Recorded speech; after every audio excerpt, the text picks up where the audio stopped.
Welcome back to Travel Again Insights, a weekly look at what matters most to our amazing industry. Ed, here we are again. More news, and as always, plenty of activity in the travel industry as it relates to Travel Again. Yep, Mike, it's good to see you as always. And let's just jump right into the news because there's a lot to cover today. Our first article is about senators pushing for reopening of international travel and a lifting of the CDC guidelines. So tell us more.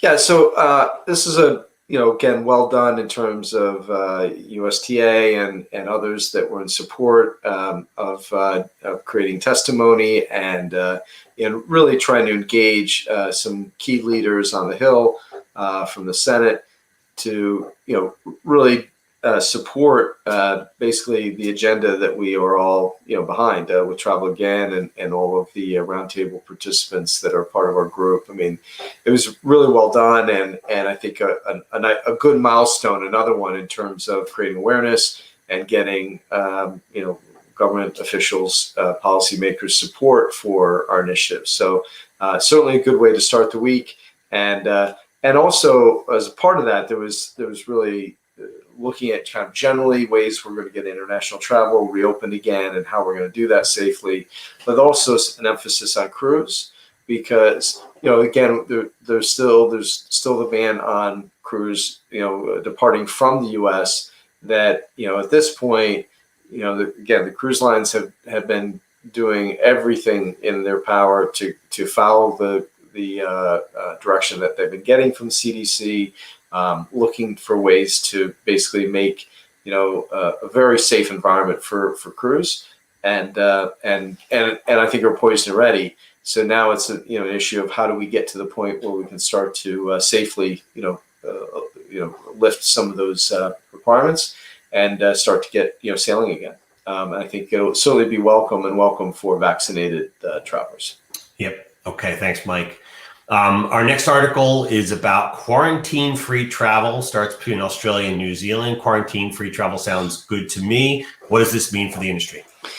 Well, it's a small step because, again, not to take away from the emotion of it, and certainly it's a step in terms of creating a safe travel corridor and beginning to link and reconnect countries and basically citizens, right? But and between two countries in Australia and New Zealand that are so linked, that's a very, it's a smart and good corridor to open up.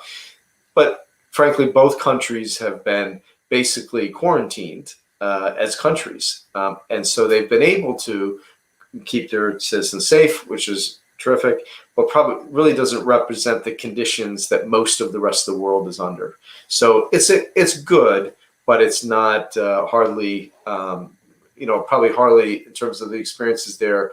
There's some we can learn, but not a lot in terms of what we need to do in terms of opening up, let's say, travel between here and the UK or here and Europe. But again, we'll take every win in every possible way. So congratulations to all involved there. But, again, I think a modest win in step forward overall. Okay. I'm happy for my Australian and Kiwi friends. I hope they get to see each other soon. Yeah. Our next article is about the State Department here in the U.S. issuing travel warnings amid unprecedented COVID-19 risk, reported by NPR. Tell us more about this, Mike.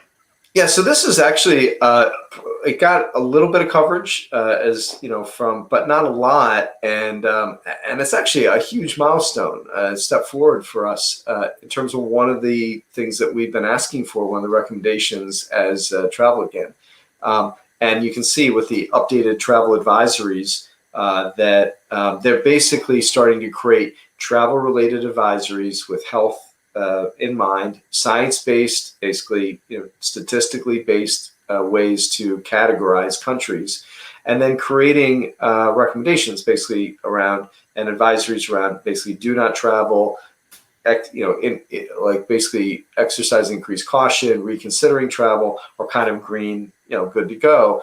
And we've been asking for this for some time to create clarity around what are we really dealing with. And so travelers can plan accordingly, understand what that means. Now we've got to get, that's step one. Step two is now we've got to get specific,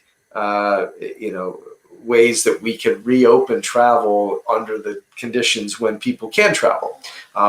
If you're vaccinated, again, having the ability to verify that vaccination and or testing. And as we've been saying, we're coming out with recommendations specifically about ways to basically reduce or eliminate use of quarantines overall. These are all really critical steps in getting international travel reopened. So again, good start, and I think probably a template for how we can do this globally and get more countries to use a similar, if not the same, way of approaching it. Okay, thanks, Mike. Our last article of the day is COVID-19 deaths are accelerating according to the WHO as world records, are being made every single week. So this is not good news. Put it into context for us, Mike. Well, yeah, I mean, I guess,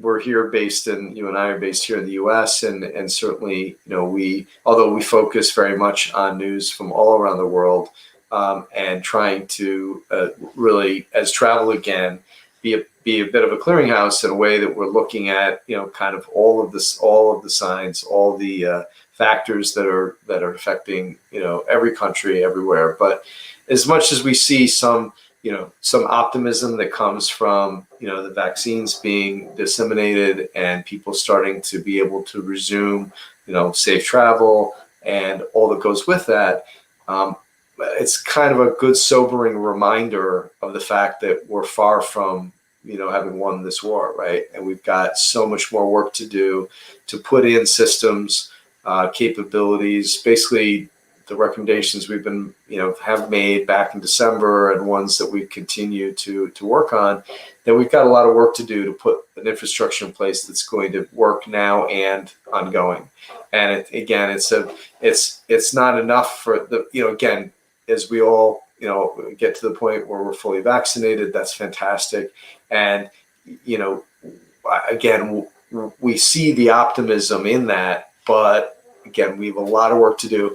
And for international travel, we have to have procedures in place that cover the really spectrum of places that, where people aren't vaccinated and the health systems are, struggling to support on up through, everything, example, like what we've seen in Australia and New Zealand and everything in between.